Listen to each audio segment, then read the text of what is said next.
হে তরুণ, পৃথিবী আপনাকে বুঝাবে মাজারে যায়ও না, এটা বেদাতীদের কাজ, পূজারীদের কাজ।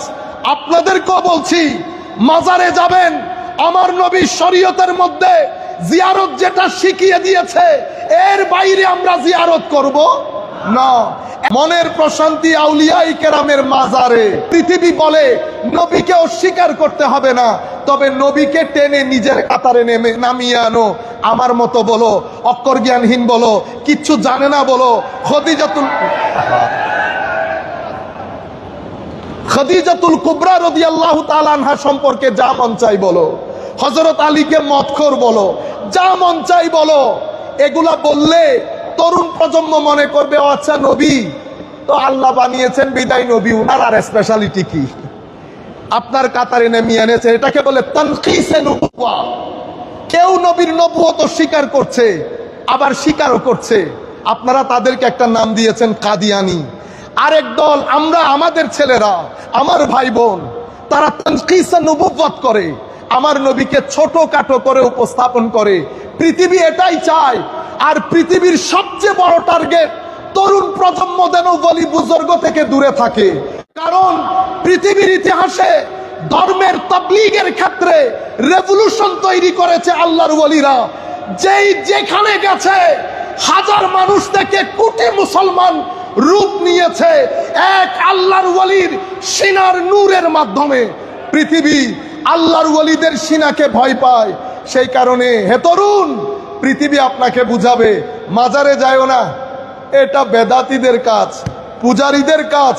আপনাদেরকেও বলছি, মাজারে যাবেন, আমার নবী শরীয়তের মধ্যে জিয়ারত যেটা শিখিয়ে দিয়েছে এর বাইরে আমরা জিয়ারত করব না।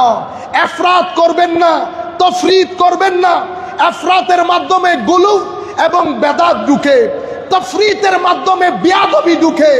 আমরা ইফরাতের দিকেও না, তাফরীতের দিকেও না, ইতিদাল যেটা আমার নবী শিখিয়েছেন সেই আন্দাজে করব। হে তরুণ, তুমি যদি কখনো মনে করো তোমার ডিপ্রেশন তৈরি হচ্ছে, হতাশ হয়ে যাচ্ছ, আল্লাহর এক ওলির মাজারে গিয়ে দাঁড়াবে, আল্লাহর দরবারে ফরিয়াদ করবে, মাওলা তোমার ডিভাইন নূর নেওয়ার জন্য তোমার এক ওলির সিনার কাছে এসেছি, যেটা তুমি কোরআনের মধ্যে বলেছো, আফামান শারাহাল্লাহু সাদরাহু লিল ইসলামে ফাহু আলা নূরিম মির রাব্বি। তুমি এই সিনার মাধ্যমে আমাকেও একটু নূর দান করো।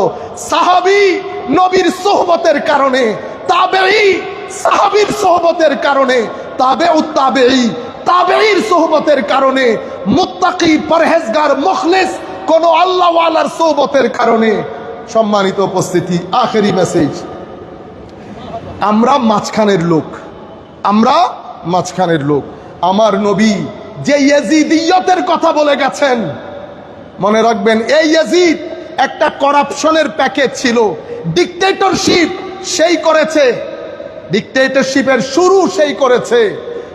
মারামারি, হানাহানি, বাইতুল মাল মানে উম্মতের নেশনের রিসোর্স চুরি করা, সব কিছুর দায়ী সে। Social corruption, political corruption, socio political corruption সবকিছু করেছে। মদিনা শরীফে আক্রমণ করেছে, মক্কায়ে মুআজ্জামায় আক্রমণ করেছে। এই দুই আক্রমণে সিনিয়র সাহাবায়ে কেরামকে হত্যা করেছে।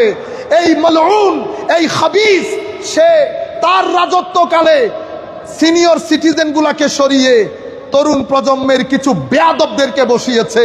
যেই ইঙ্গিত আমার নবী দিয়ে গেছেন, যেটার উপর ইমাম বুখারী চ্যাপ্টার করেছেন, আমার নবী বলেছেন হালাকাতু উম্মতি, আমার উম্মত ধ্বংসপ্রাপ্ত হবে।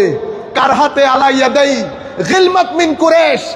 অন্য আয়াত, অন্য হাদিসে অন্য শব্দে এসেছে, কুরাইশের কিছু অবুঝ ইম্যাচিওর শাসকের হাতে আমার উম্মত ধ্বংসপ্রাপ্ত হবে। সমস্ত মুহাদ্দিসিন যখন এই হাদিসের ব্যাখ্যা করেছেন, বদরুদ্দিন আইনি থেকে শুরু করে ইমাম ইবনে হাজার আসকালানি পর্যন্ত সমস্ত মুহাদ্দিসিন বলেছেন কুরাইশের যেই শাসকদের হাতে উম্মত ধ্বংস হয়েছে সেই শাসকদের প্রধান এবং প্রথম ব্যক্তির নাম ইয়াজিদ।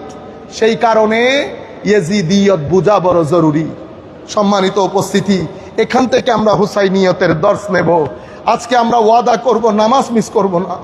আমার ভাই নামাজ মিস করিয়েন না। তিলাওয়াত কোরআন অন্তরের মধ্যে তরঙ্গ তৈরি করে। আলিফ লাম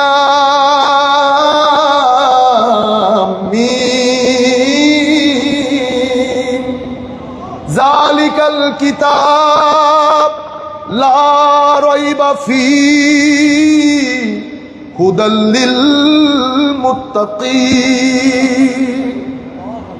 নুন ওয়াল কলম ওয়ামা ইয়াসতুরুন। কাফ হা ইয়া আইন সাদ। যেই গান আপনারা শুনেন সেই সুরের সুর আমার আল্লাহর দেওয়া বিধান কোরআন। আমার নবীর হাদিসে পাক পড়বেন, তিলাওয়াতে কোরআন করবেন, মানুষকে সহযোগিতা করবেন, ভদ্র নম্র হয়ে পৃথিবীতে যাবেন।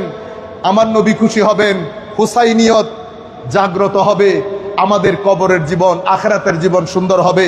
ওয়া মা আলাইনা ইল্লাল বালাগুল মুবিন। আসসালামু আলাইকুম ওয়া রাহমাতুল্লাহ।